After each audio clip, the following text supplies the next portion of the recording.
How did that and you know just not do it, but how did that the shit with Lil Flip? What even made?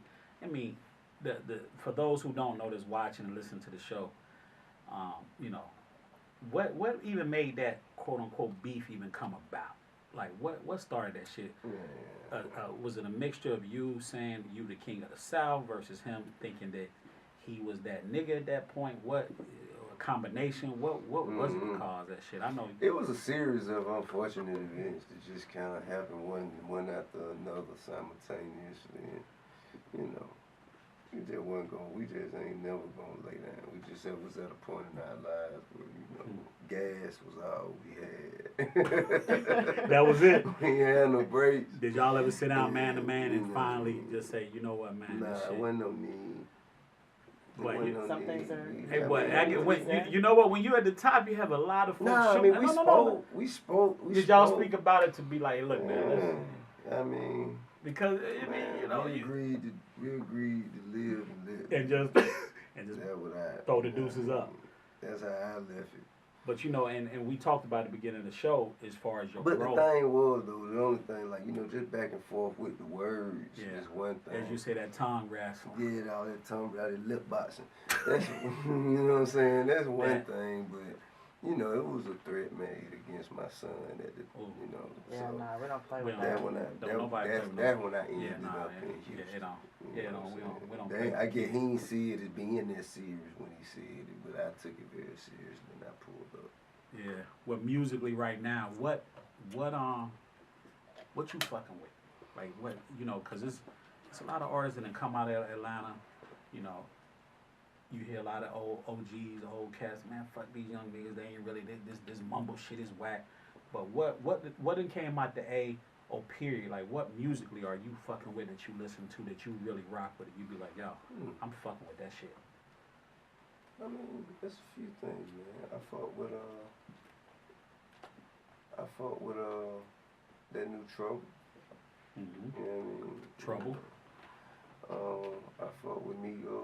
I fought with Thug. Yeah. You'll have to remind me of everybody because it's so. You know what that is, though. I ain't gonna say what you know what that is, nigga. What you mean? That memory, boy. Hey.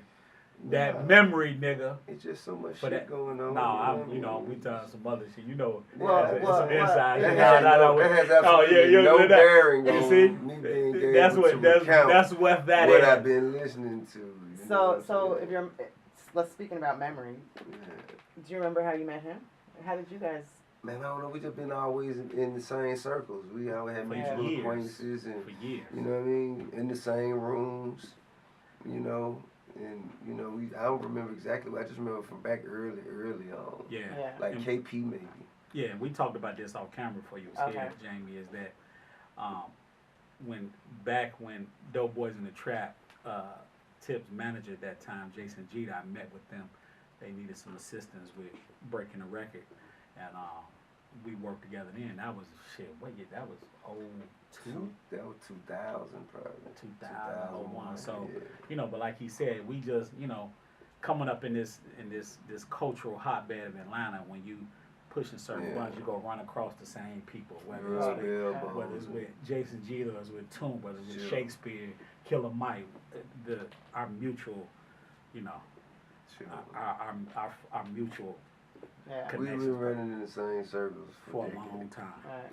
So with you having the label Grand Hustle for all these years, and over the years, you had a solid roster from Dro to, you know, other solid artists. But we did okay.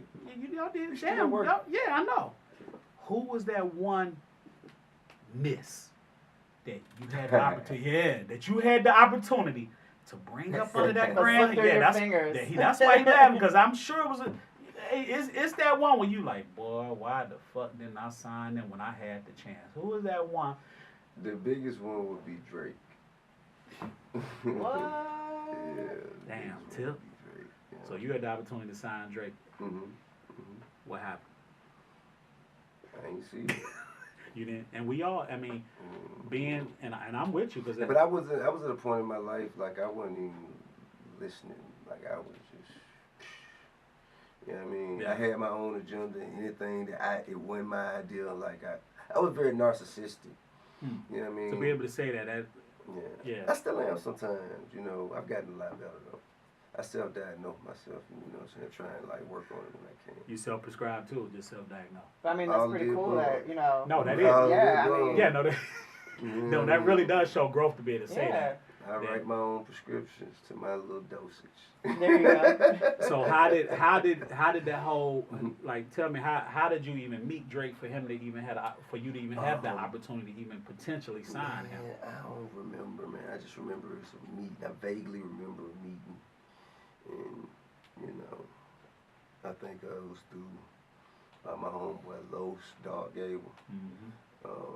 I believe they was some kind of way affiliated, and then my homeboy C-Rod kind of put the meeting together. I don't recall it. And you heard the music, and you just at that point you just didn't get it. It was somebody from Canada. They said it was on Nickelodeon at the time, and it just, you know. You and him talked about it since then, like yeah, man. Okay, y'all able to laugh about it? Yeah, I was gonna say. Well, that's what's up. I salute him and all his success. You know what I'm saying? With that, because he came in, he switched the entire spectrum of what's acceptable in music. You know what I'm saying? So, and that's what legends do. You know, we all had our time. Well, we shifted the sound to suit our way. You damn right. And that's what he did. But you know, I was so lost in my way. I wasn't looking for nobody else. Yeah. You know what I'm saying? So that, you know, cost me that opportunity. But I'm a true believer in what God has for me. No one can take. Nothing is, and plus nothing is a coincidence. So we talk about that all the time. I ain't really tripping off that. I love my life, and you know what I mean. I have love and respect for his as well. Is there anybody that you haven't worked with that? Now, I'm going to tell you something, the dichotomy of this, right? You know what I'm saying? I did not see Drake, but like Meek, like I signed immediately. As soon as I was introduced to Meek, I was like, hell yeah, you got to do that. You know what I mean? That's, forget about it. Okay. You know what I mean? But that's because that yeah, exactly. yeah, right? Yeah. But that because, like, the way I was living, that I could recognize that. I knew what that was. You knew what Meek Mill was. Yeah. I seen that before. You didn't see a kid from Nickelodeon with... it hadn't ever happened. It was a first.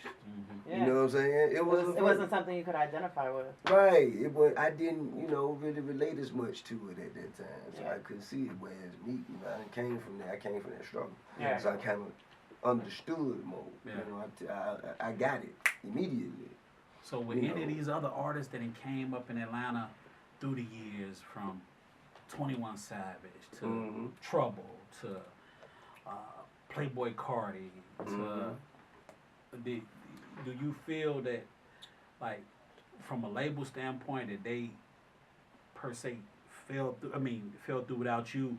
Because I know a lot of these cats, with you being who you are and Grand Hustle being what it is, I'm sure they came to you with music first. Were any of these cats that came up out of Atlanta? I mean, did they? Some of them I've known a lot of them and interacted with them. Yeah, man, but it don't always work. You know what I'm saying? And the thing is for all of us to live our best lives. You know what I mean? And if your best life could be lived, you feel that you can maximize the potential of your talents right here with me, and we gonna do that. And if not, then go. You still live your best life. I'ma still be here. You know what I mean? I'ma keep the champagne cold. Whenever you get it going, how you keep got that motherfucker cold. Hey man, I'ma still be here in the same jewelry, in the same cars, in the same house. I'ma still be me. So I don't really need nothing else to validate me. You know what I mean? So then let's circle back to that. Picking up off of that, are there any new artists that you would like to work with, or any old I love to work with all of them. That you haven't worked with? Any older artists that? Because now they look at you as an OG now. You the OG. I appreciate that. It's a blessing to be here. Yeah. You know what I mean? But I like all of them, man. I fuck with everybody. You know, a lot of people kind of.